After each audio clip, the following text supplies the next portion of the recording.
Good morning, all.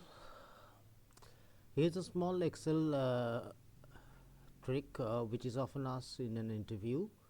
We are given a range of dates here and have been asked to break it up into day, month, and year. Now, how can we achieve this task? It's pretty simple. For those who know about it, they can skip this video. But for beginners or people who are not accustomed to this kind of questions, we can just go through this video. This will be really helpful for you. Okay, so we will have to use a text function here,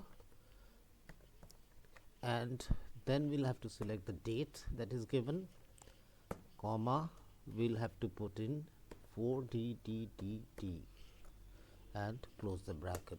We get the day. Similarly, for month we can do the same. We'll do text, then we will select the date, double quotes, MMMM, and for the year it's going to be text, select the date, comma YYYY.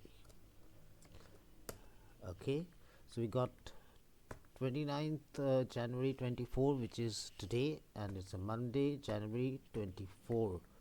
So all we need to do is just select the whole data here.